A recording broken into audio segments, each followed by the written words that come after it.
All right, welcome everyone to the year that was ... And this time around, we're discussing 1997. This first time, we're discussing 1997. We're in May. We're right in the middle of May right now. We've just come out of the what was it? Sorry, the Slamboree pay-per-view. Correct? Yes. Yes. Yes. It's been a minute since I was able to, or we were able to sit down and record just because of work schedules and holidays and all this other stuff. So we're finally getting back into it. We're coming out of Slamboree, and anybody that's new to the show, what we're doing is going and we're discussing the calendar year of 1997. The two major companies, WWE or WWF at the time, and WCW. The Monday Night Wars, basically right at their start, and the pay-per-views that involve that are in between those shows. I'm rambling here, sorry. So today I'm here with my co-host Nate Maxon. Hello. Hello. Usually we're with Archie and Mark, but work constraints had them not being able to, and time constraints, they're not able to join us this week. But that's all right. Hopefully they're back next week. Before we get into the show, Nate, do you have anything? I do not have anything for this All week. right. Like I said, we're coming out of Slamboree. We're going, like I said, week by week, month by month. So if you're new or you're like, oh, I'm going to click on this and see what it is, you might want to like go to the top and work your way to this show, or you're going to be a little lost if you don't know anything about 1997. So, like I said, we're out of Slamboree. That show's over. It was a good pay-per-view. It was one of those pay-per-views where Hogan wasn't in it, so the main event wasn't terrible. So it was a good show, top to bottom. I enjoyed it. So customary on the show, we go to the promotion that the pay-per-view just had the I don't want to say it. Basically, whatever company's pay-per-view was that Sunday, we do their discussion of their show first. So we are going to discuss the WCW Nitro from May 19th, 1997. It was in Asheville, North Carolina. I apologize. I forgot to write down the attendance for both of these shows, which I usually do, and I forgot. So Nitro starts with a little bit of a video of the Slamboree pay-per-view with the WCW defeating the NWO in a really good match. Mean Gene Okerlund introduces Ric Flair. Ric Flair comes out and says that last night's victory over the NWO gave him a renewed confidence, and said it's basically made him decide that he wanted to stay wrestling. Like when he was injured and whatever, he was thinking about not coming back, but that match made him decide to give it another run, and he's going to keep going. Then X-Pac comes out and interrupts Ric Flair. He says that their victory was not really a victory because they pinned the wrong guy. Flair says that he said it before, that he doesn't know if he can beat Kevin Nash or Scott Hall, but he knows he can beat Six. And then Six ends up taking offense to that and challenges Ric Flair to a match tonight. And obviously Ric Flair accepts. So this is the guy that I've said it before on the show that Flair's publicly stated that he wasn't a big fan of Kevin Nash and Scott Hall, but I've never really heard him say anything bagging X-Pac. So I think Waltman was the guy that, if he's got to work with him, that's the one he probably enjoyed working with the most. But I was going to say, you can tell they did not work together very much over their career, just because they really weren't in the same place very much. But every time they ever worked together, they had good chemistry in the ring. Waltman, and not that Scott Hall wasn't a good worker, but Waltman was the good worker with the best head on his shoulders. Yeah. And also another thing that I wanted to mention, maybe ask you, because you might actually know over me. I don't know. I mean, I can't speak to the past decade, to be honest, because back then I was a more hardcore watcher of the program, so I kept more track of where wrestling was and stuff. Now I know where the big pay-per-views are and all that, but I don't know where a Raw was from here to there. Isn't Asheville one of those towns WWF just stayed away from? Yeah. Like it was WCW / NWA. It was almost North Carolina. Yeah, like they ventured into Greensboro a couple times, but I don't even think they ever tried to touch Asheville. Yeah, I mean, yeah. For one, I don't think they looked at it as, I don't want to say, like, as like a huge town for them to begin with. Like it was like a town that you wanted to take away Right. from them, but it was also a town of, if we go in there and we don't take it away from them, it's embarrassing. You know what I mean? Right. Like we know we're not going to get it, so why even try? Yeah. Why even try? So like I said, it's set up. The main event for the evening will be Ric Flair in his first Nitro match in a long time, taking on Six Pac. The opening match is Steven Regal, the new World Television Champion, defending against his former foe and former television champion, Prince Iaukea. And this is a different story of these two because Prince Iaukea is not very effective in his match with Steven Regal as he was in the past. And part of that is because Regal is now, it's not the only part, but basically what they're doing with Regal is he's no longer Regal. He's no longer noble. He's going back to his roots, being a pit fighter in India and then the carnivals of Blackpool and everything like that. Regal's becoming a more tough-nosed competitor. The only thing I don't like about it is he still comes out to his Masterpiece Theater music. He's supposed to be this tough-nosed guy. It's like either give him some different music or no music at all.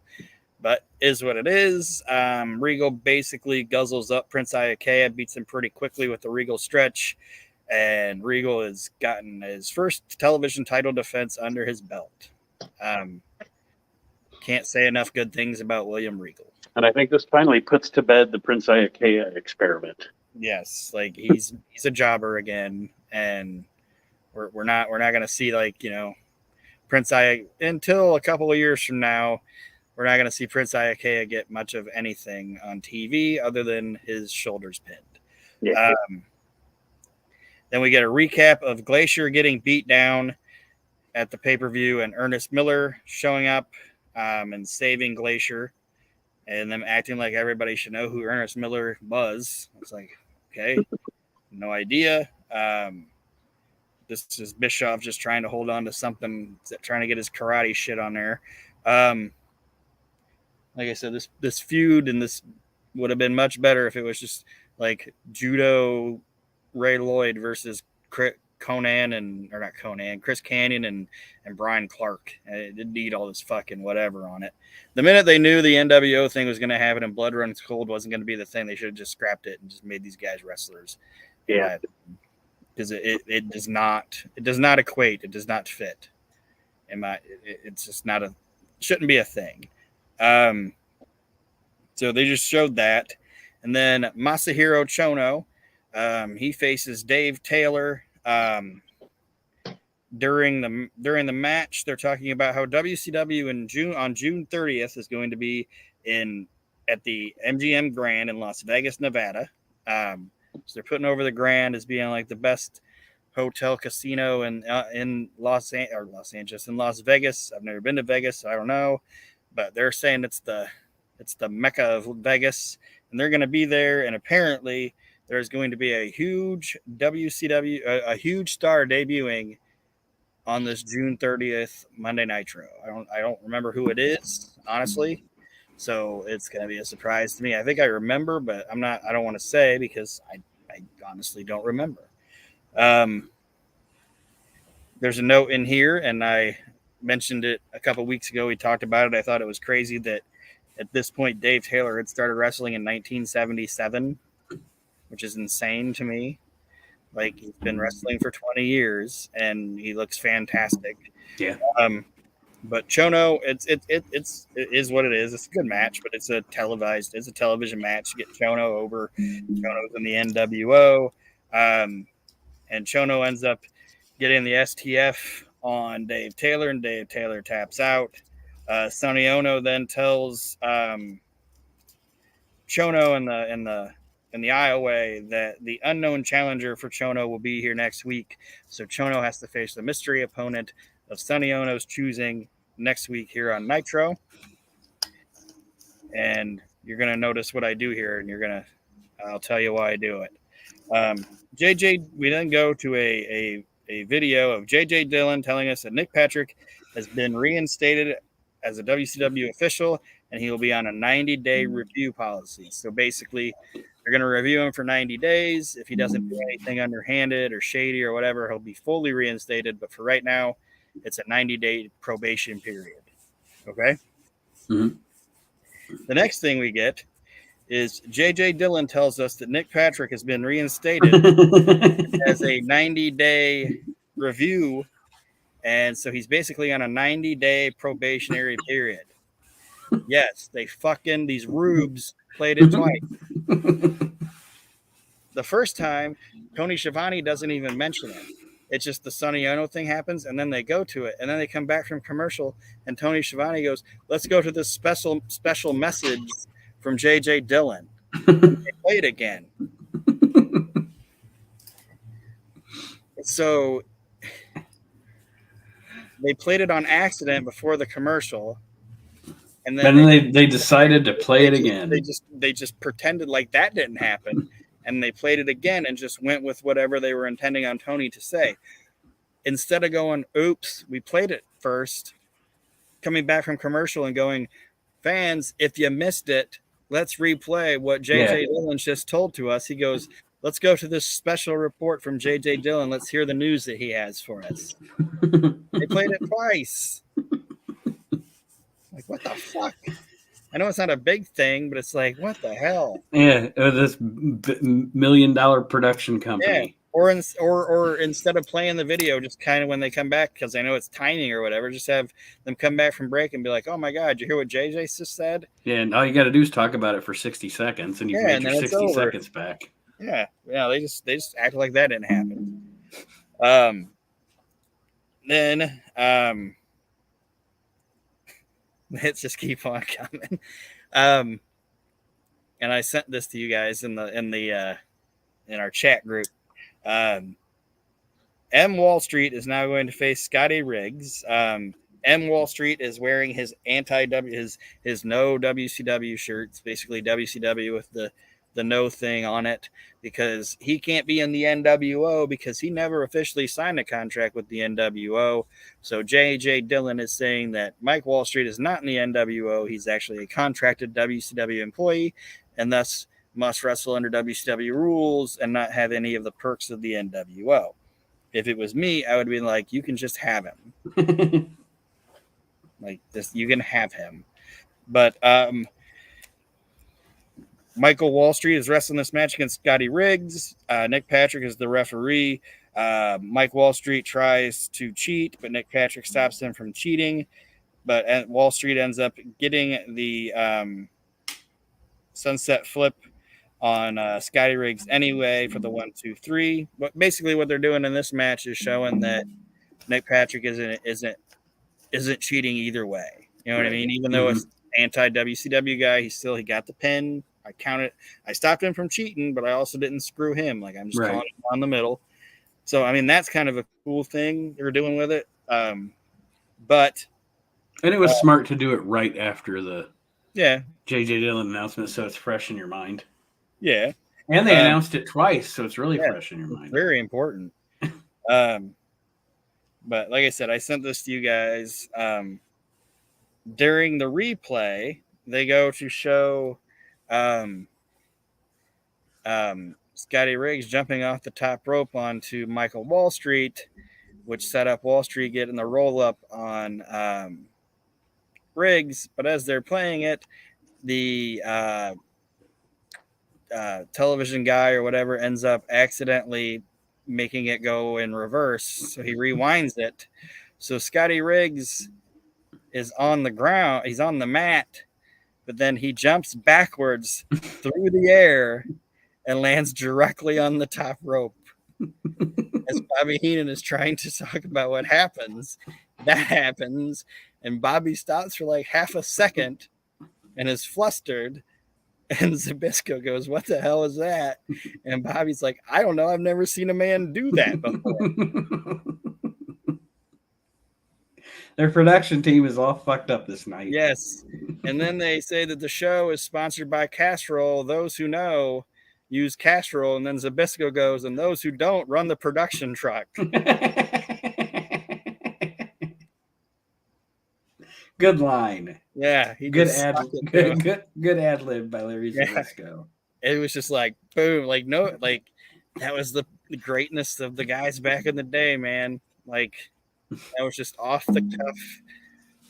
It wasn't even, they didn't even know it was going to happen. So it was just fantastic. Those who don't run the production truck, and then it goes to commercial. Yeah, by being like, because he's flustered. He's like, I've never seen a man do that before. You guys got to watch it. If you don't watch anything else on this show, go to the network and watch that fucking goddamn moment, because it's fantastic. Then Mean Gene introduces Mark Martin, who's with Ric Flair, and the Hillbillies lose their shit. I don't know anything about Mark Martin. He's a NASCAR guy or whatever, and he's driving a WCW NASCAR car, and Ric Flair's talking how great he is. I have no idea. But they are in North Carolina, so that's what North Carolinians like, is they're fucking NASCAR and they're wrestling. So this is fucking heaven for them. Then usually I play the audio of the Lee Marshall Road Report, but it really wasn't anything on this. But Lee Marshall, he's talking about the Road Report, where they're going to be. And then we get a recap of Randy Savage and Randy Savage and DDP's altercation at Slamboree, with them attacking, and then the Giant ends up coming out and saving DDP, and DDP and Giant run them off, and we're getting there. These guys are both finally healed. This match is supposed to have been happened twice, but first Savage got hurt, then DDP got hurt. Now they're both better, so we're moving towards Savage Page 2, which I'm glad about. Not because I dislike the feud, but the injuries have made it go a lot longer than what it needed to go. Yeah. There was only so, like, every week it's the same thing every week, because they can't do much, because Savage's knee was fucked up, and then DDP was fucked up, and it's like, so it shows you the level of creative on both sides of the fence, because with Brett and Steve and their injuries and stuff, WWF still kept that spicy. Yeah. You know? They like you said with this, even though these two guys are good and the feud is good, it seems like they're doing the same thing every week with them. Yeah, and they added people to it, and like, you know, the foundation helped, but like, I don't know, it's just Savage being in the NWO was weird, because it was like he was in the NWO, but he was like his own little entity. You know what I mean? Mm-hmm. It was just, to me, Savage was always, I've always been a Randy Savage fan, but I think he was a guy that just, he always seemed like out of the big name wrestlers in the end, like the big core group. He was always the odd man out of the NW. He never fit, in my opinion. I didn't mind him being a heel. I just think he should have been just a crazy ass heel. He didn't need to be in the NWO. But he's also a businessman, and was like, if I can get my name on an NWO shirt, you know, right, there's the money. But anyway, the next match is Steve McMichael and Jeff Jarrett versus the Steiner brothers. Not very many notes on this match, other than the fact that the Steiner brothers are freaks. Like, it's insane. But you weren't going to do anything they didn't want you to do, and you weren't going to do anything that they didn't want you to do. Does that make sense? Yeah. Like, if they want to throw you, they're going to throw you. And if you want to throw them, unless they want you to, it ain't going to happen. Like, to me, I would have been more afraid to wrestle them than the fucking LOD, in my opinion. Yeah. Because, like, LOD can knock you on your head or whatever, but these guys can fuck you up. And I wouldn't want anything to do with that. Then Jeff Jarrett, he ends up bringing the case into the ring, but Kevin Green shows up again, and he stops Jeff Jarrett and hits Mongo, and the Steiner brothers end up winning the match. Excuse me. And then we go to a backstage footage of Mongo McMichael attacking Kevin Green in the backstage area for the getting involved in his match. Then Larry Zbyszko, he says another funny line. He says, back when I was wrestling, when you'd do something like that, you just leave. It's like you didn't stick around and wait for the guy to come back. If you hit somebody with something, you left. I don't know why it's funny to me. Like you ran away. Like yeah, it's heel logic. Yeah, it's like, oh shit, he's gonna be mad. I better get out of here. See you later. Then we get, to our main event. Ric Flair versus, and I think this might be the last hour Nitro, I think. But we get to Ric Flair versus Six Pac. This doesn't last long because the entire NWO ends up running down to the ring and attacking, and they basically kick the shit out of Ric Flair. And they put over the fact that they do something good because they say that basically Jarrett and Mongo got taken out of the building because of the brawl with Kevin Green or whatever. So they give a reason why, at least, that nobody ran down to save, and Piper's not there, and right, so they gave a reasonable excuse on why nobody would have tried to come out and help Flair. And then the NWO, Kevin Nash and Scott Hall end up cutting a promo, basically running down Flair and Piper and calling them old, this, that, and other thing. Like Flair's in the tar pits and just shit like that. Basically calling them dinosaurs. Which I don't even know how old Ric Flair would have been in 1997. Probably what he's 73 now, and that was 25 years ago. So 48. Yeah. It's crazy to think, like, back then, like, oh, you're 48 years old, you old dinosaur. Yeah, he's only a couple of years older than AJ Styles is now. Yeah, it's silly. It's crazy how different it is. Then Eric Bischoff ends up coming out. Sorry, guys, it's been a minute since we watched this, so I'm kind of getting in my notes. Sorry, Nate. You can, if there's pauses, you can edit it or whatever. Eric Bischoff comes out, and at first, I thought he had a shirt on that had Whoopi Goldberg on it. Like, I was like, why is he wearing a Whoopi Goldberg shirt? And I looked at it closer, and I was like, oh, it's Jimi Hendrix.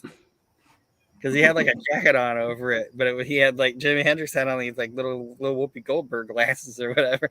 I seriously, for like half a second, thought, is Eric Bischoff wearing a Whoopi Goldberg shirt? Like, I didn't even know there were Whoopi. Yes, I was gonna say, when did they make a Whoopi Goldberg T-shirt? Did he get that at a Comic Relief? Apparently, he did not, because it's Jimi Hendrix.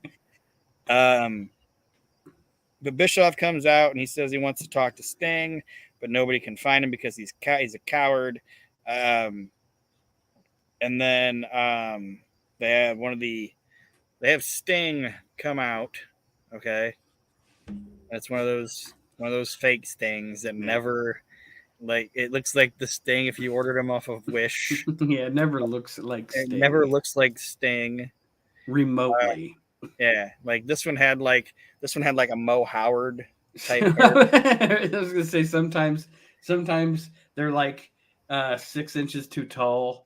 Sometimes they're built like the Cuban assassin. Like it doesn't ever resemble Sting at all. This one had like Mo Howard hair, and he's thin, and he comes out and he makes Mo Sting get on his knees and beg and shake his head, nodding that he's not as good as Hulk Hogan, and this, that, and another thing. And then the actual Sting ends up pulling an Undertaker, cuts through the mat, gets in the ring, and drops Eric Bischoff with a Scorpion Death Drop, and then ends up leaving the arena, and that's how we go off the air with Sting dropping Eric Bischoff. And I'm sure there was some kind of main event for the fans after the show went off the air, because I know they probably did not go to these towns and then just do a 1 hour TV taping.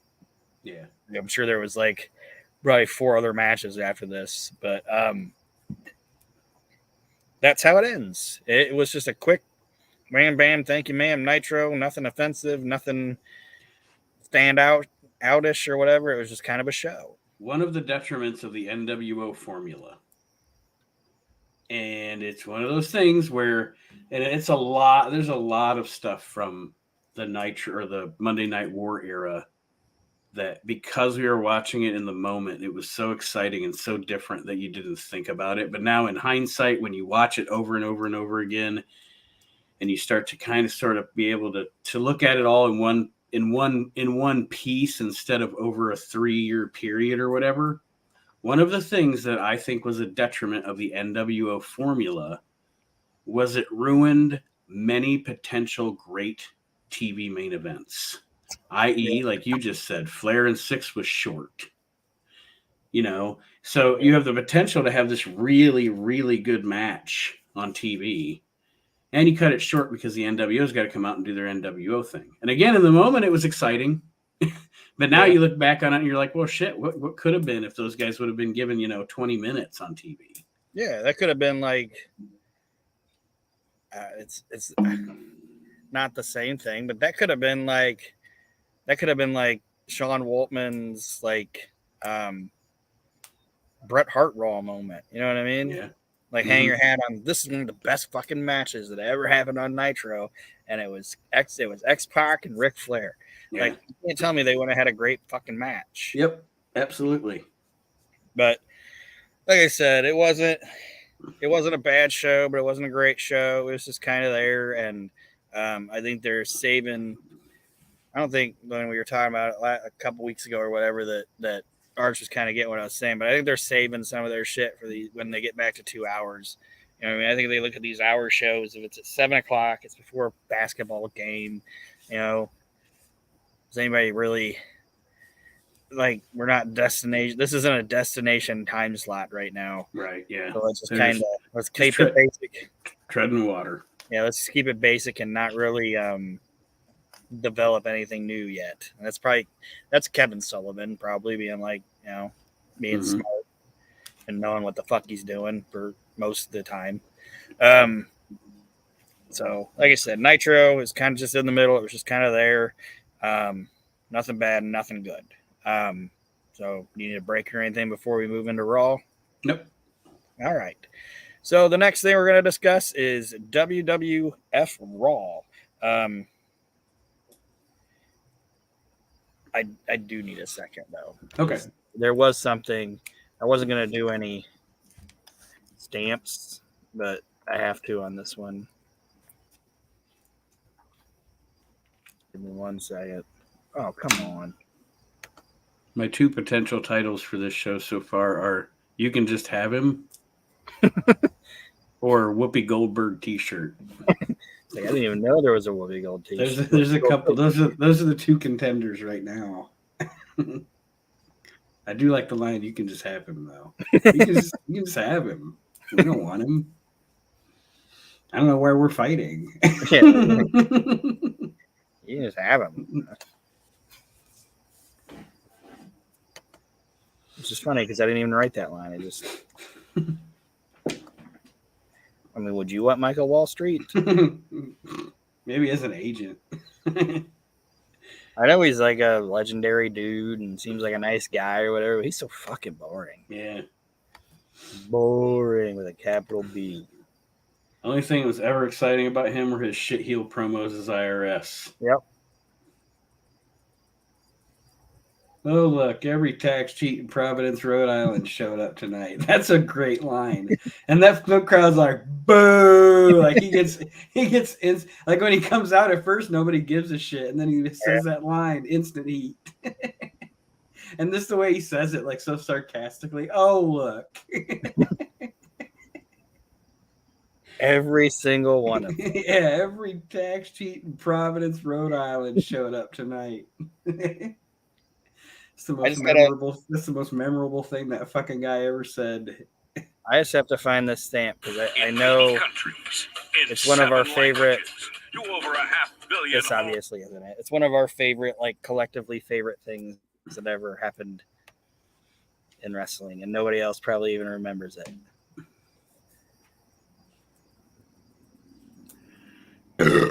What's the date for these shows? May 19th. May 19th. Okay. At least I thought it was on here. I just need it for when I write up the description of the show. I always put which week you're discussing.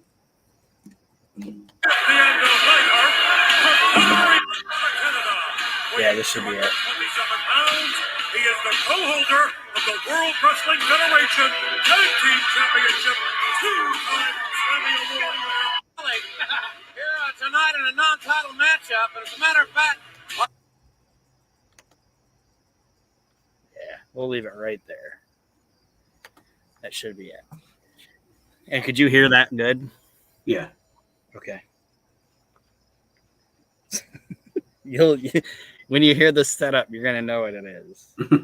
Anyway, there's some really good Lawler shit coming up here because Lawler, it's the next couple of weeks. There's some really good Lawler shit because Lawler's going into the King of the Ring, so there's some really good fucking audio because it's when Lawler was still being able to be like shitty Jerry Lawler, but he could be full blown heel because he wasn't in the booth. You know, like he could still be a heel when he was in the booth, but he still kind of had to be. Yeah. Like he'd still have to put over a face if they did a good move. Or he is tough, McMahon. I understand that, but I think he's gonna. His opponent's tough, but I think he's gonna pull it out. But when he's like just the heel in the situation, he can just be an asshole. It's fucking great. I think he's the greatest asshole heel of all time.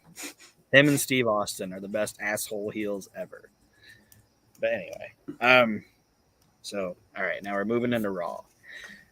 All right, so Nitro's concluded. So now if you were a WCW guy, that means you're going to sit down and you're going to pop your, if you have one of the fancy VCRs where you could tape while you're watching something else, now you're going to sit down, you're going to pop your tape in, you're going to watch some WWF Raw. It's WWF Raw from May 19th, 1997. Obviously, we're same night as Nitro because it's the Monday Night War, and they are in Mobile, Alabama. That's where they're at, okay? So a lot of both companies are in the dirty South, like the dirty hillbilly area of Mobile, Alabama, and Asheville, North Carolina. Nothing wrong with that. I'm a hillbilly. I'm not a hillbilly. I'm a redneck. There's no hills in Ohio, except Hawkins. But other than that, anyway, we go into a recap because if you guys remember last week, the show ended with Bret Hart just berating Shawn Michaels. So we didn't get to see Shawn Michaels' rebuttal. So this day, Shawn says that Bret knew what he was doing, but Bret says he doesn't. And I think Bret's full of shit in that situation. Yeah, he is. I think he knew exactly what he was doing. But there's times when Shawn says he didn't mean it. And he's full of shit. They both meant it. Yes. Every fucking bit of it. They both meant Shawn's like, I didn't mean anything by sunny days. I don't know what you're talking about. Fucking liar. Anyway. They end up showing the recap of Bret talking about Shawn Michaels, and they have like a little time thing at the bottom of it. They're basically doing like a minute by minute recap of the end of Raw. And then we see the footage of afterwards, the aftermath of Shawn talking or Bret talking. Bret ends up standing up, and it's one of my favorite visuals in the history of WWE, WWF.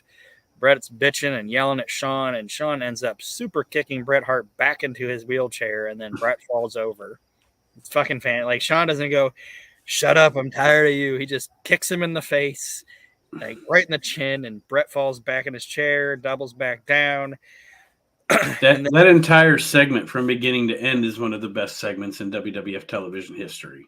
Yes, and Just the whole thing with, and I don't know, I think we talked about it on the last show, but Brett sitting in the chair, so he's looking up at Sean, and Sean's looking down at him, yeah. and Brett can't move, and Sean's very active, walking around him, and Yeah, but blah as blah he's blah. active walking around him, he's still just constantly looking down at him. Yes. And Brett looks so condescending. And that's what I was gonna say. That's the And- crazy thing too, is Sean's looking down at Brett, and Brett's looking up at Sean. And usually, when somebody's looking up at you, it's like they're beneath you or whatever.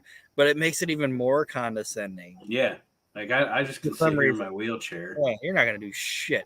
You're not gonna do shit about anything that I'm saying, whatever, because you know it's true, and this, that, and the other thing. It's fantastic. And if it would have all played out live, it would have been. I think it would. If this segment would have aired as it was supposed to, and fucked it up, I think it would be talked about more. Yeah, You know what I mean? Mm-hmm. But it was like it ended nothing, and then they had to show the rest of it the next week. I think this would have been like a Zamboni Raw type moment, in my opinion, if it would have just aired how it was supposed to. But unfortunately, they didn't get to do that. On the network, like I was talking with, like last week when Mark wanted to talk about it, I said I want to kind of go with how they actually show it on TV, how it was actually broadcast on TV. On the network, they show you the whole thing on the last week's Raw, but on television, they didn't, obviously. So now we get the recap. Sean kicks Brett. Brett falls back in his chair, which obviously brings out the Hart Foundation. The Hart Foundation ends up getting involved and beating on Sean until Austin gets involved. And it just basically ends with the Hart Foundation running away from Sean and Austin. And Sean and Austin aren't working, and they aren't working together. But like Steve didn't come out to help Shawn Michaels; he came out to attack the Hart Foundation. Right. Basically, is the story that they're telling. And then Steve Austin opens the show. Jim Ross interviews Steve Austin about last week, and he, like I said, he just said he doesn't care about HBK. He only showed up to get over on the Hart Foundation. Shawn Michaels comes out and confronts Steve Austin and says he feels the same about Austin. Shawn, I think, I don't want to say anything that ain't true, but I am not saying it was, but I think Shawn was a little fucked up when he did this promo. No, that wouldn't surprise me at all. In my opinion, because Shawn, he's slurring a little bit, and he says, "I'm gonna kick my teeth down your throat." That's what he said. And then Austin ends up slugging Shawn, and they start a brawl. Officials come out and pull him apart, and then Bulldog, Jim Neidhart, and Owen Hart interrupt on the Titantron and challenge Austin and HBK to face Bulldog and Hart next week, and they both accept. And they say they'll find different partners. Like Shawn says, I'll fight you, but I ain't gonna team with him. I'll just find another partner. And Austin goes, I was just gonna say that. Like he's still a heel. Like people are cheering him, but his character is still like, I was gonna say that. You know, like his character was like, oh, that's a good idea. I was gonna say that. Anything you can do, I can do better. Yeah. I can do anything better than you. Yeah. So both of them accept the challenge, but on the tense that they're not going to team with each other. They'll find their own partners. Then they show a video of Ken Shamrock breaking Vader's nose in your house, and they announce that Vader is now out of the King of the Ring tournament, and he's been replaced by Triple H.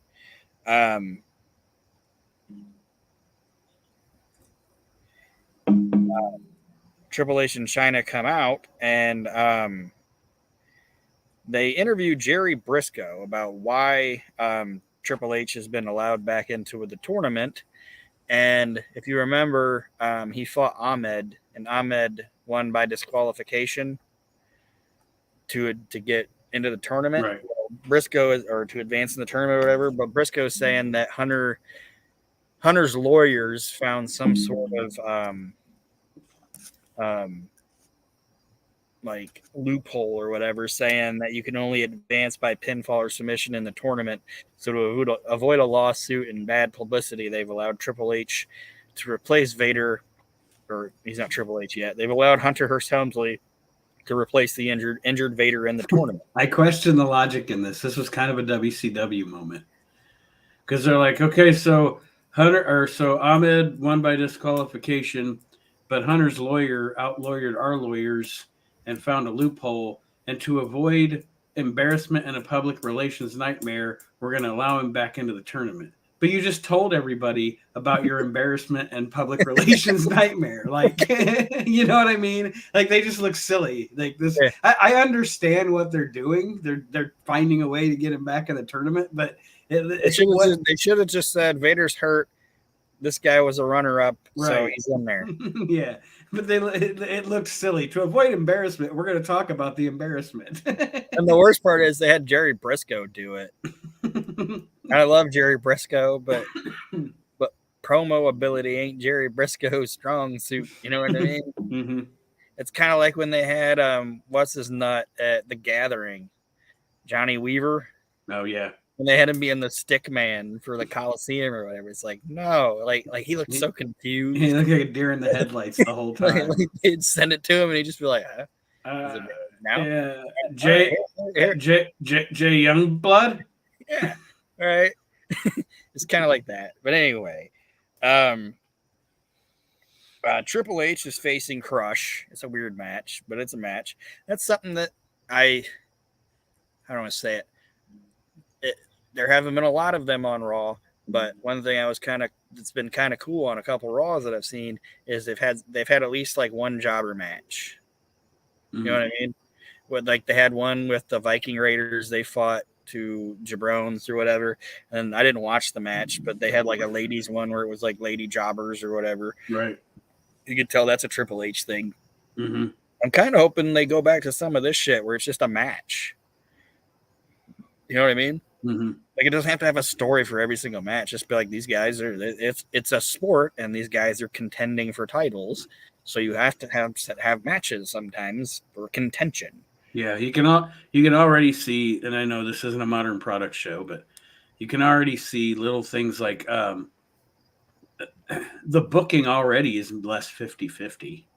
You know, you're starting to see defined stars again, and not everybody's they're just happy to be in the WWE. You know, It's not like that now. Fuck, man. I felt, I don't know if I feel silly about it or not. I guess I don't. I almost leapt out of my chair a couple of weeks ago when Drew McIntyre was like, we're two wrestlers in a wrestling ring, so let's wrestle. And I was like, yeah. Well, yeah. WWE Twitter just tweeted a thing that just said wrestling. I missed that. Yeah, they said WWE wrestling. But I was like, yes. Just a tweet that just said wrestling. And like all the Twitter followers are like, oh, we feel so dirty. But anyway, and you don't have to be sorry about bringing it up. I brought it up. But like I said, there's no reason for this match other than it gets Crush on TV, it gets the Nation on TV. They're putting over the fact that Hunter's back in the tournament and whatever, but it's just a good match. I shouldn't say it's a good match. It's a match. Triple H went for a pedigree, but Savio got involved, ended up kicking Crush by mistake. And Triple H ends up getting the pedigree and winning the match. And then Savio and Crush, they end up getting in a fight, and they get settled down by Farouk. So Farouk's still having problems with his Nation of Domination. Now, the next match is a non-title match. It's the Intercontinental Champion Owen Hart not defending his Intercontinental Championship against Bob Sparkplug Holly. All right. Hometown boy, Bob Sparkplug Holly. Now, there may or may not be people that know the story behind this, because Bob Holly has told it. But if you want to tell the story, you can. No, I'll tell the story when you're done talking about the segment. Okay. But there's a bit of audio that I want to play. going into this match. Are you ready? Mm-hmm. Nate, tell me if you can hear it, or you can give me a thumbs up or whatever. Owen Hart will take on native Alabama Bob Holly here tonight in a non-title matchup. And as a matter of fact, our cameras had the opportunity just a little bit earlier this afternoon to talk to some of the Bob Holly fans. As a matter of fact, those folks had this to say to good old Bob. Hi, Bob Holly. This is Donnie Dees from one Alabamian to another here in Mobile. Good luck tonight against Owen Hart. I know you're going to beat him. Bob Holly, you're from Alabama, I'm from Alabama, you're from Mobile, and I'm from Mobile, and that makes us tough. So I know you're going to kick Owen Hart's butt tonight. Oh, give me a break, JR. I had an opportunity to speak to a couple of Alabamians myself a little earlier.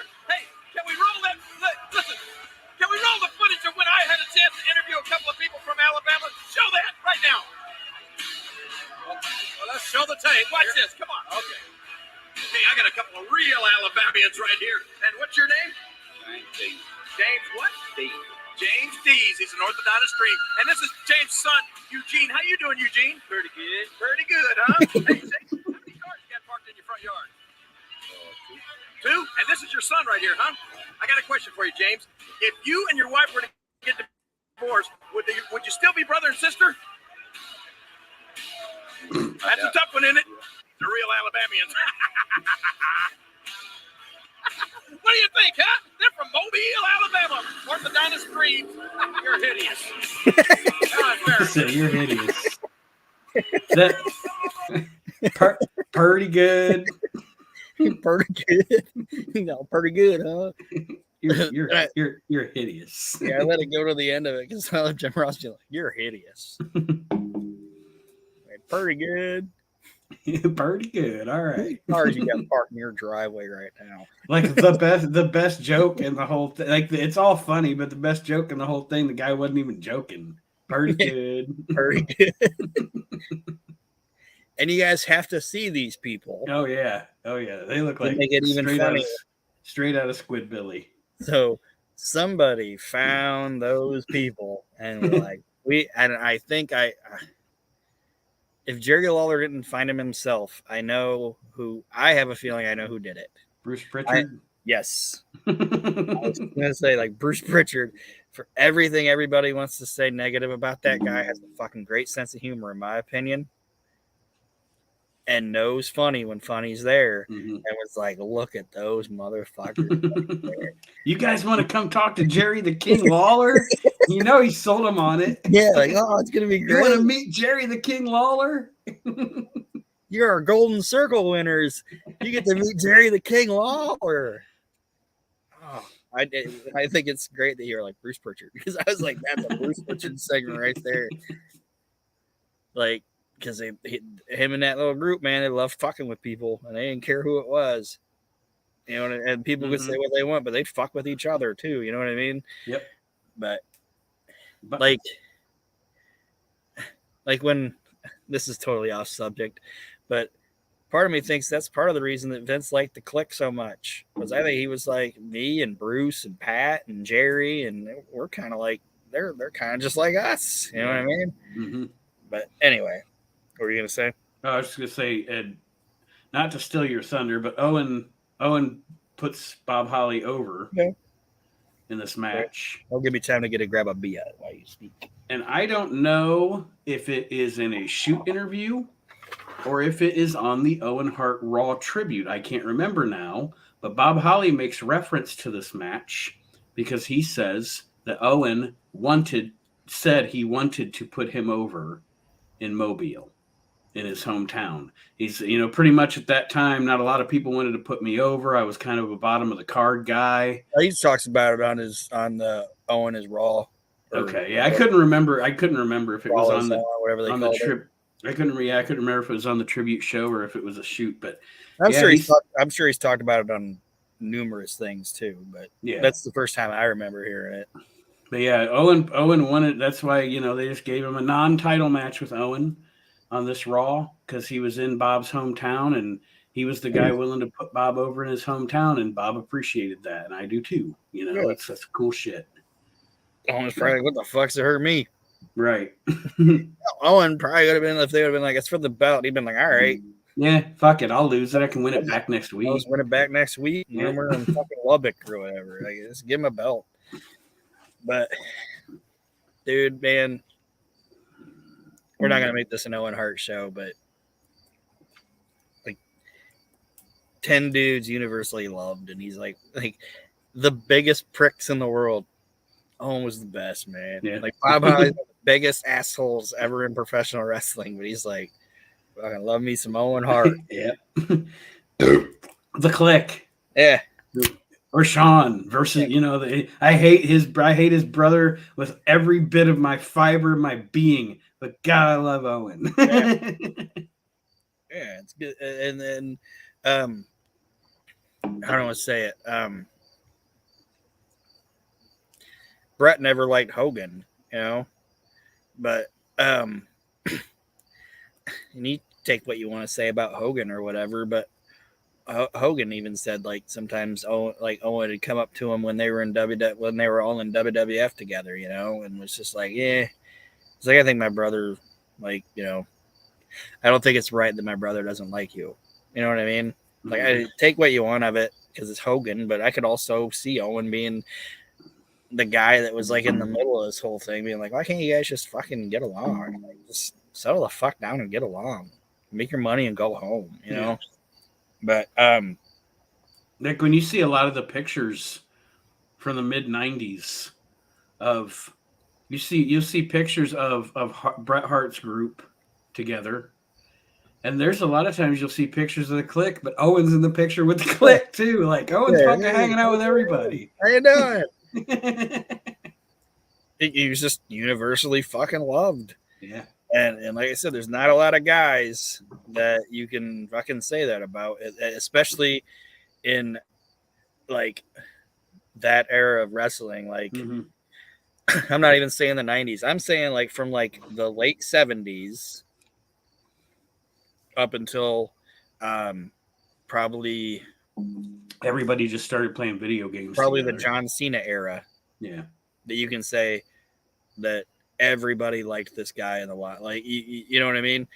I'm trying to think of a guy now that would be like that. And we just kind of talked before we started. We kind of talked about Sheamus. I'd say like probably like Sheamus. I've never heard anybody say anything bad about Sheamus. I've never heard anybody say anything bad about R-Truth. And I've never heard anybody say anything bad about Kofi Kingston. Mm-hmm. And I think R-Truth, those are like the three guys that, like, right off the top of my head, I'm like, I've never heard anybody go, oh man, fucking R-Truth, fucking asshole. You know what I mean? But anyway, the only person I've ever even heard Truth having heat with was, drum roll, CM Punk. I know we were talking about him off the air before we went on the air, everybody, but that's the only person I've ever heard anybody having heat with R-Truth was fucking CM Punk. Anyway, go ahead. Is probably like, you're an asshole. You know what I mean? Yeah, you're being an asshole. But anyway, Punk was pissed. Punk was pissed because when he was champion, they were doing all that shit with Miz and Truth with The Rock and Cena, and it's like, not that he wasn't in it, just he was mad because they were more over than he was. That's not their fucking fault. Well, it is their fault. They're doing a better job than you at getting over. And plus, they're working with The Rock and John Cena. Right. But yeah, I don't know. Like, just shut the fuck up and work. That'd be like how do I say? Because Austin and Kevin Owens, they ended like Raw 1 or WrestleMania Night 1, right? Mm-hmm. Who went on before them? I forget what was on which night. Was it the ladies match? Mm-hmm. It was Bianca Belair and whoever she wrestled, right? Huh? Yeah. Yeah. And then Austin and Kevin Owens happened, right? Yep. That'd be like Becky Lynch going, you know what's bullshit? The fact that they brought Steve Austin back and put him in a Kevin Owens show segment that was going to turn into a last match, and they took my main event spot away from me. Right. Becky Lynch was probably like, thank God we didn't have to follow that. Yeah. Like, she probably looked at Bianca Belair and was like, "You want to go in after Steve Austin wrestles Kevin Owens? I don't want to fucking do that." You know what I mean? It's like, shut the fuck up. Did you see? I thought it was funny. Did you see the story she told about Triple H and her turning face just recently? But she should have heel to begin with. Well, no, but she didn't think so either. So then she said that her and Triple H, essentially the way it went, I don't know the quote, fuck, I don't know. But the way it kind of went down was it sounded like Triple H was talking to her about it, about how she felt about being a heel and stuff. And it sounded almost like she thought that she should say she liked it. Because she said, so I said, being able to just say what they want you think you want to hear. I said, she's essentially like, I said, yeah, I mean, I think I'm good at it. And I'm good at being a heel and I feel it out there and blah, blah, blah, blah. And Triple H was like, Becky, I think we're swimming upstream with you as a heel. And she was like, oh, I totally agree. Yeah. Like she was like, all right, now. Yeah. Okay. I see how things are now. You can speak your mind now. It's like she was the fucking female Stone Cold. Yeah. For like a year. But anyway, like she got me, and I'll get back into the show, but for that time, I was interested in women's wrestling. You know what I mean? Mm-hmm. And then it's just like, anyway, she should have never fucking turned heel. That's all I'm going to say. And her husband's outfit at fucking Clash at the Castle was ridiculous. But anyway, like Nate said, getting back to 1997. Yes. Owen ends up going for the sharpshooter. Bob Holly ends up rolling him up and getting him in the small cradle.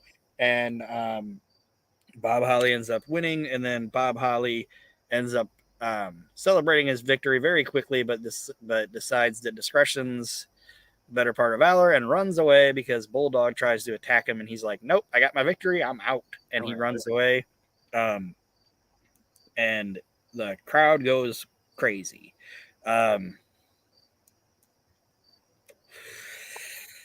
Then we find out that the Undertaker later on will address Paul Bearer's demands. If you guys don't know, Paul Bearer says that he has a secret about the Undertaker that would devastate him if it came out, and he's the only one that knows this secret. And if the Undertaker does not come back to him, he will let the people know what happened in the Undertaker's past. Then we get a Super Soaker commercial with Sonny and Jim Cornette. Jim Cornette ends up getting shot with a Super Soaker. And the tagline's wetter is better, and it's low-hanging fruit, so I'm not even going to make the jokes. Then HBK comes on, and he's got Ken Shamrock with him, and he says that he has selected Ken Shamrock as his tag team partner for his match against Owen and Bulldog next week on Raw. Ken Shamrock doesn't even say anything. Then the lights go out. Apparently there's a storm going on, so the lights go out, which is actually a good time for that to happen because they're actually going into the Mankind story, which I'm not gonna play that. It's very long. I shouldn't say it's very long, but it's a good 8-10 minutes of Jim Ross interviewing Mankind. And if you guys don't know what we're talking about, they're basically doing the sit-down interview with the wrestler, telling you their backstory, like what they did with Gold Dust, but this is way, way, way more effective. So it's just basically Mick talking about his life and his career and getting to where he's at now. So that plays. And then do you have something to say? Yeah, I was going to say, I recommend to anybody that maybe you're a younger listener or what have you, that has never seen this thing, you need to watch it because it is fantastic. And for the record, it is the first thing that made Vince McMahon really notice Mick Foley. Yeah, and at the time, it was kind of cutting edge. Yeah. Because he doesn't, they don't talk about WCW, which Vince McMahon was never going to do that. Right. until later on when Russo got like pretty much complete carte blanche or whatever. But it's something that they've never done before, and they haven't got to the Japan stuff yet or whatever. But they're showing like childhood footage of Mankind or Mick Foley, and they're saying his real name and this, that, and the other thing. So as in like '97, you're watching it and you're like, this is fucking cool. Yeah. Like I don't want to say it's a shoot interview, but it's the closest thing that Vince was ever going to let get on his show to be in a shoot interview. Right. You know what I mean? Yep. So it was good shit. The next match is Leif Cassidy versus Scott Taylor. And I didn't go through my notes extensively because why would I on this aspect? And you can tell me if I'm wrong, but I think this is Scott's Raw debut. I believe so. I'm sure he had probably been on like Superstars and all that other shit, but I think this is the first thing where he's getting like, you know, he's getting a jog down the ramp and do this, that, and the other thing. And it's so basically it's Scotty 2 Hotty's like big time debut, and he's wrestling Leif Cassidy. Jerry Lawler talks about Paul Heyman and says that Paul pulled a legal card and is now preventing RVD from being on Raw. So RVD, he basically says that RVD has an ECW contract, which is funny because I don't think that even existed. But he's got an ECW contract, and Paul Heyman has done legal shenanigans to be able to not allow RVD to compete on WWF Raw. Leif Cassidy ends up attacking Scott Taylor to start the match. They have a pretty basic but not terrible television match. And Scott Taylor ends up getting the roll up on Leif Cassidy and the 1, 2, 3. And it's a match that, like, I kind of put in my notes here that is a continuous note that I've talked about since we started this thing. It's like any guy that's young or whatever and he's making his debut, guess who he's going to work? Al Snow. Because at least you know it ain't going to suck. You know what I mean? Yeah. Like, it might not be the barn burner, but it ain't going to be terrible. You know? There's a reason that Al was around at that time, and I know he was kind of disgruntled about it, but if he would have accepted it, he could have been, I know he was a heel, but he could have, if he would have accepted it, and part of me's glad he didn't because he got to go to ECW and develop the Al Snow head character or whatever, but he could have been like a Tito's, he could have been like the Tito Santana of his locker room, you know what I mean? Mm-hmm. I know Tito was a face, but you get what I'm saying. Yeah. I'm trying to think of a heel that would be that same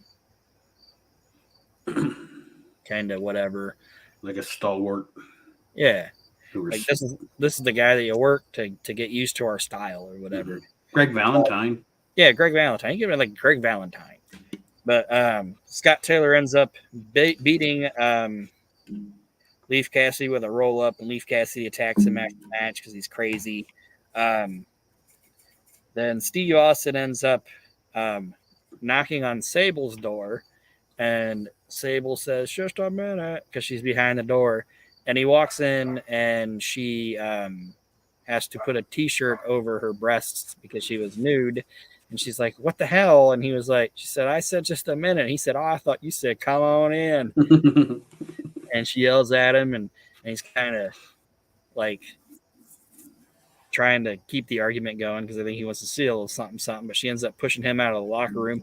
Basically, he was going in there because he wants to ask her to be his partner, because what Steve's like Sean's like, "I got Ken Shamrock, I'm gonna do this." Steve just wants somebody to just be in the corner.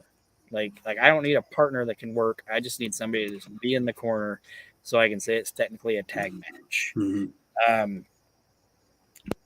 And I know you and I have differing opinions, but 1997 Sable, Aaron Maxon in 1997, I liked him some Sable. Then Bret Hart ends up arriving to the building, and that's how we end hour number 1. then the war zone starts. The Hart Foundation come out to the ring. Bret Hart calls the fans hicks, and that Shawn Michaels infringed on his freedom of speech, and that goes that he's going to make his big surprise known. Bret says that he's returning at the King of the Ring, same as Shawn Michaels. Bret says if I can't beat, so basically he's fighting Shawn Michaels at King of the Ring. He says if I can't beat HBK in 10 minutes, he'll leave the U.S. and never wrestle there again. So if you remember last week, Bret said he was going to make a big announcement and the fans booed him out of the building. His big announcement is that if he can't beat Shawn in 10 minutes at King of the Ring, he'll never work in the United States again. And HBK, he comes on the screen and says that you couldn't even beat me in 60 minutes. So it makes you think you can beat me in 10. And he wants all the Hart Foundation members handcuffed to the corner so they can't get involved. Bret implies that Shawn Michaels can't even hold on. Sorry, not Shawn Michaels. Then this is what we were just talking about. He then says that Bret Hart can't even last as a man for 10 minutes and has been having some very sunny days. And then Bret ends up accepting the stipulations. So the segment kind of went off the rails because Bret got a little mad and Shawn was kind of going into business for himself. But that's essentially what sets up the match at King of the Ring. It's Bret versus Shawn, the rematch from WrestleMania. It's going to be a 10-minute time limit match. The Hart Foundation handcuffed to each corner. And if Bret cannot beat Shawn in 10 minutes, he'll never work in the United States again. So that's the gist.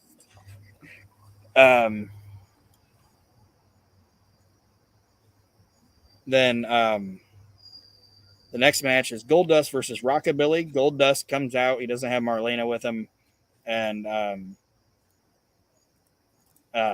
Goldust asks, who wants to see Marlena?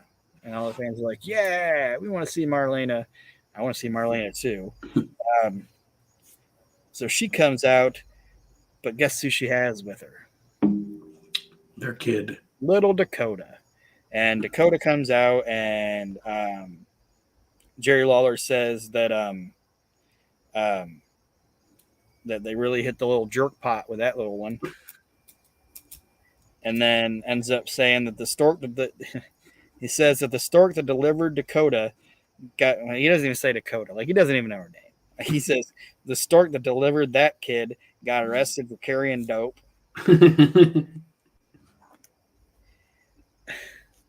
Jesus Christ. It's a great line. It's a great line. It is.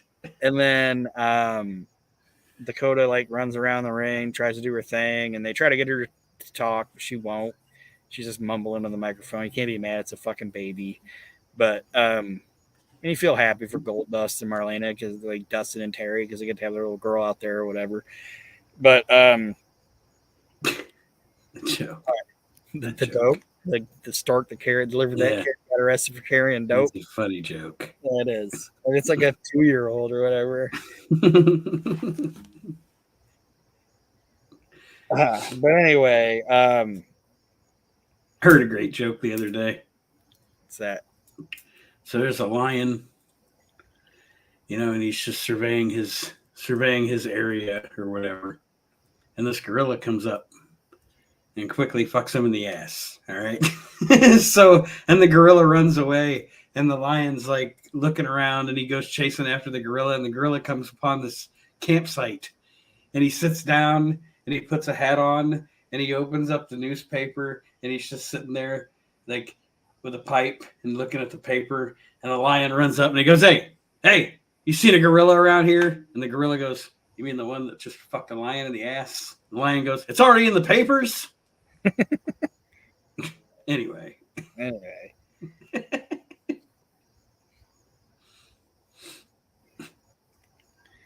Good Lord. That's a great joke. Go ahead. Anyway, Honky Tonk Man ends up getting involved in this match, and using the guitar, but Goldust ends up hitting Honky Tonk Man instead. And I don't know why, but Rockabilly ends up winning via disqualification. All right. All right. So that's how we got out of that.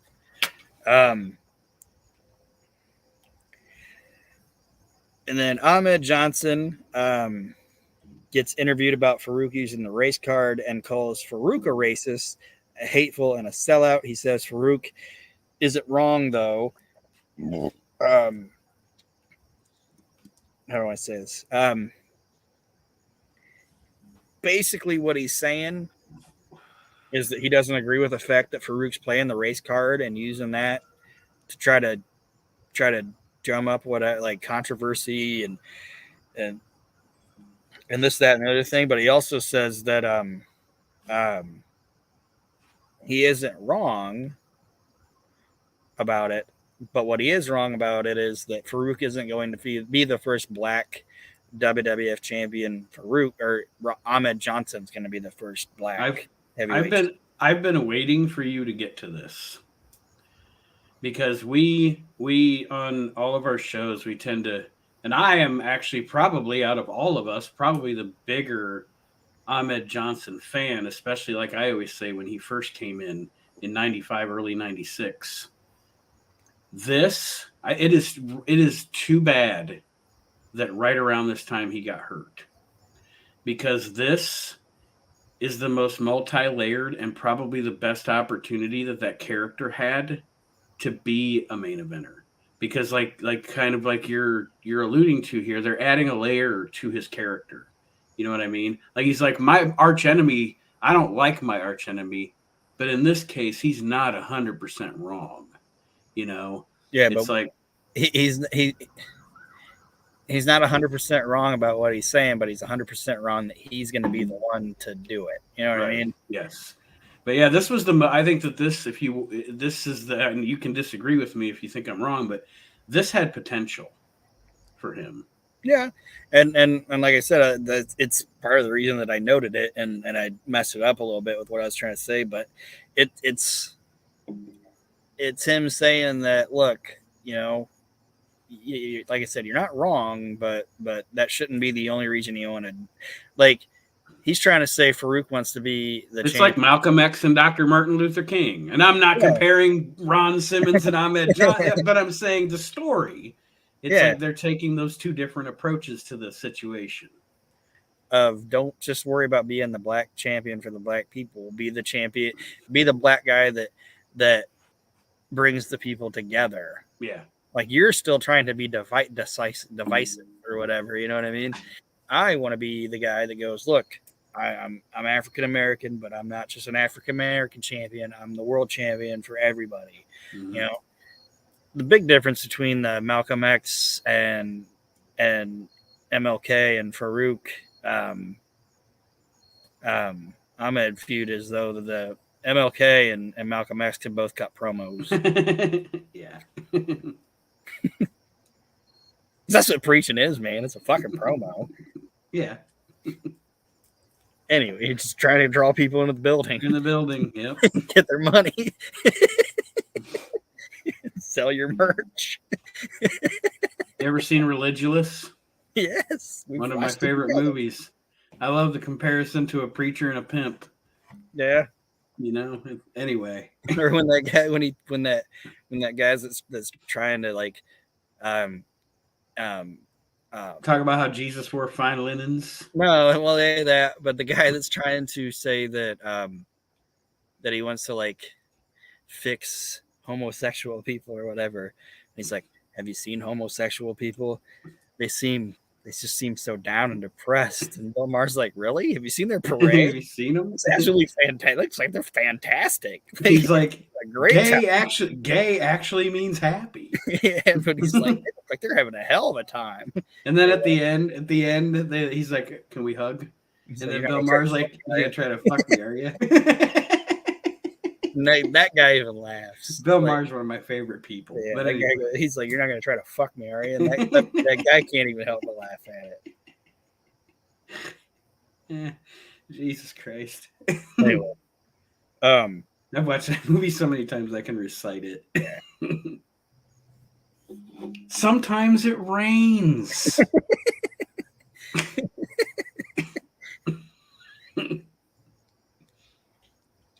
His mom's funny too.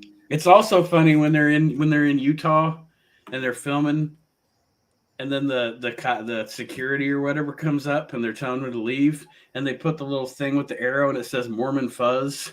It's the Mormon Fuzz. So stupid. But the next thing is Steve Austin has finally found his tag team partner. He's got his back to the camera. You can't see who he's talking about. And he's like, look, all you got to do is just stand in the corner, not do a goddamn thing. I just have to have a partner. I can't fight for the tag team titles by myself. You just stand on the corner and do nothing. And then the camera kind of pans around Steve, and he is talking to Harvey Whippleman. Harvey Whippleman's like, man, I don't think I can beat up Shawn Michaels. I don't think I can beat up Bulldog or Owen Hart. And Steve Austin's like, of course you can't, but I don't need you to do that. I just need you to stand there and do nothing. And then the Brooklyn Brawler ends up showing up, and he wants to be Steve Austin's tag team partner. And Steve's just kind of looking at Brawler, and Brawler's giving his little spiel. And then Austin ends up kicking the shit out of the Brawler, knocking him into like some stuff, and then looks down at the Brawler and goes, "You stink. You're worse than he is," and just walks away. You stink. And his Steve Austin heel voice, he goes, "You stink. You're worse than he is," and then just walks away. So Steve's at the end of his rope trying to find this tag team partner. And then we find out that Raw is sponsored by Nestle's Crunch and the Super Soaker. Then we end up getting the match between Farouk and Rocky Maivia. And then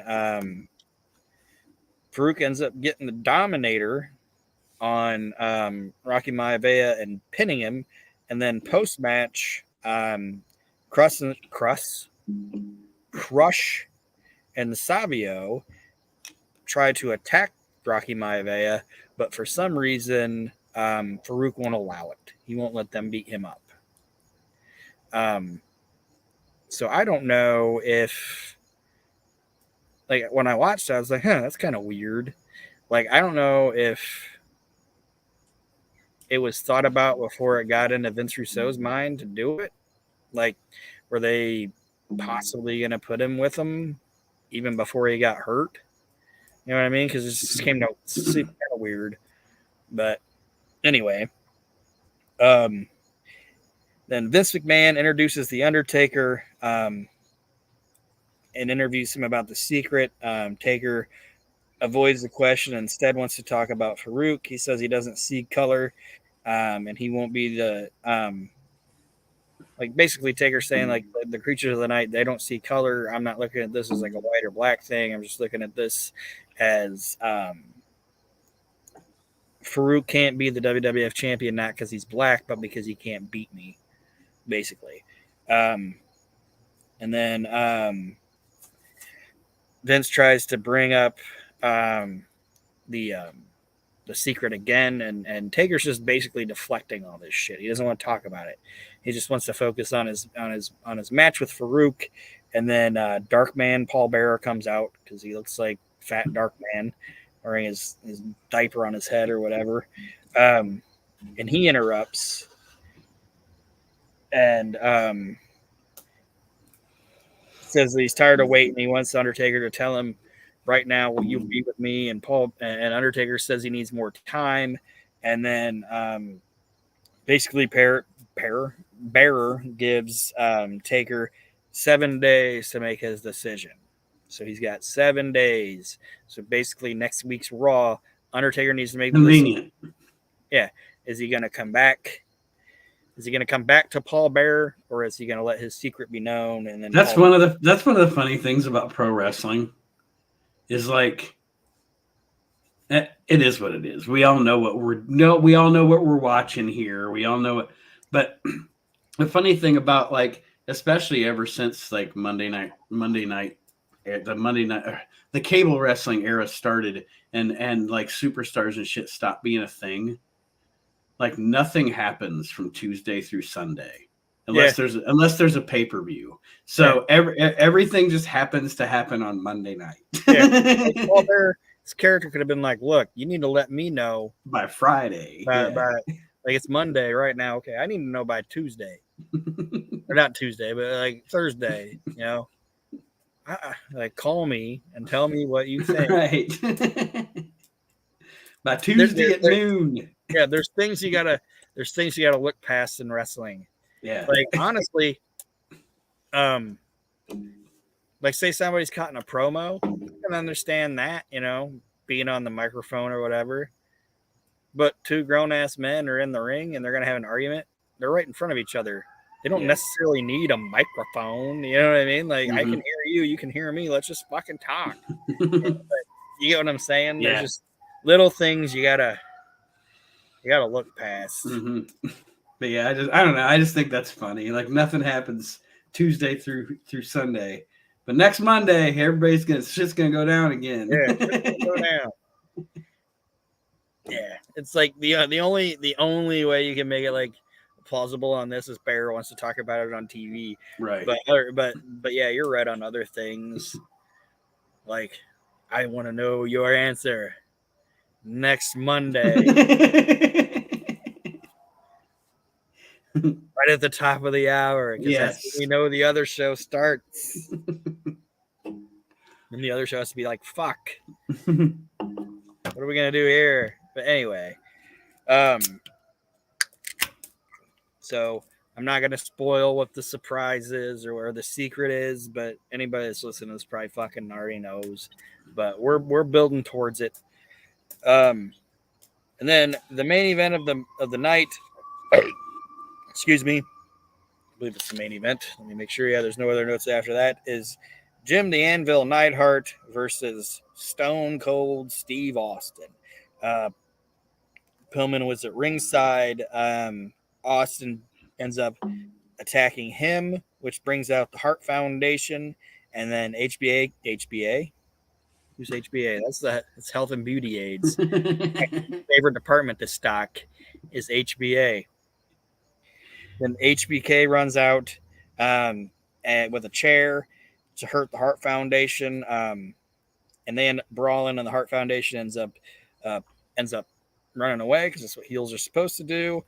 And then Jim Ross ends up informing both Stone Cold Steve Austin and the Heartbreak Kid Shawn Michaels that neither one of them can find another partner. Basically, if they want this match, if they want to be the tag team champion, they have to team with each other. They can't find. So basically, you guys are either going to team together and work this match, or if you don't want to team with each other, the match is off, is the gist of it. And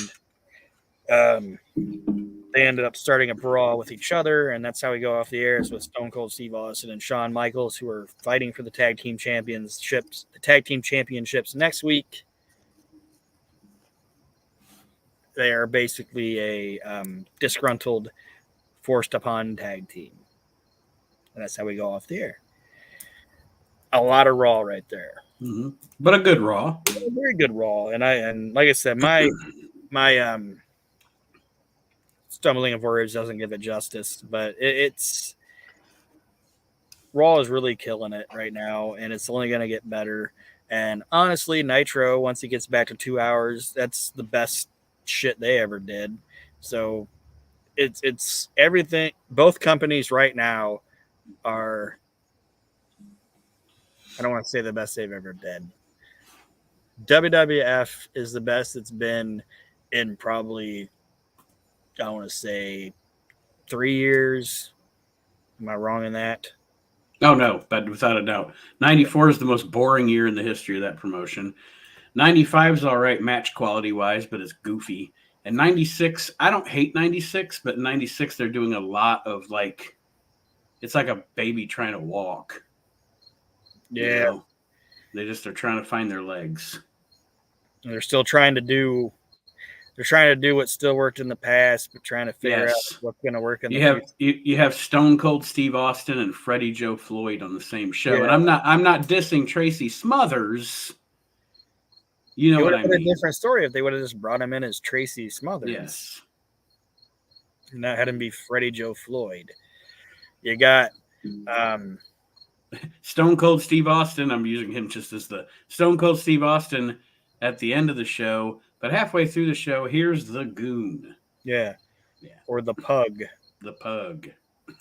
And I don't want to say this because I know you like him, but it's so bad. I feel so bad because a lot of those guys that got, and I'm not a huge Bill Irwin fan, you know that, but a lot of those guys that got those shit gimmicks were fucking good. Yeah. Like Alex Porto was a good like he was like a that was the only way he was ever gonna get in the WWF because he was too short. Well, I was just gonna say he's like a Chris Candido type worker, you know what I mean? Mm-hmm. And fucking Tracy Smothers was fucking great. And don't go to sleep on fucking Tony Anthony, you know, these guys. And then I know you said you gotta work early or whatever, so I don't want to keep you too long. Cornette said they called D'Lo about one of them. Yeah, and he told him don't do it. Like I think the only reason he didn't tell those other guys that was he knew they didn't have another chance.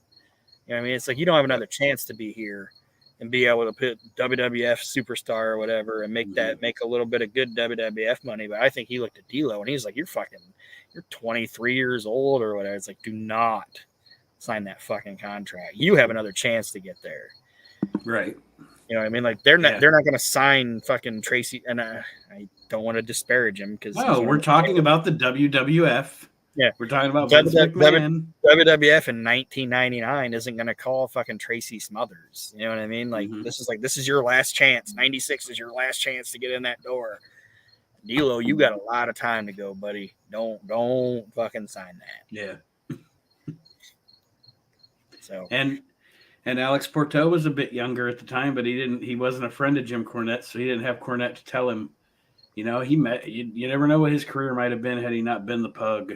You know, if he would have went to WCW or something, and because he was good, he was a good little shit heel. Yeah. So anyway, that's the May 19th, 1997 Raw and Nitro. I don't think it's fair to even say, Raw definitely had the upper hand because it was two different cats, you know, this week. Mm-hmm. But Raw obviously was the better show, but they had more time and whatever. So, but neither show was bad. Raw was really good, and we're getting ready to roll into one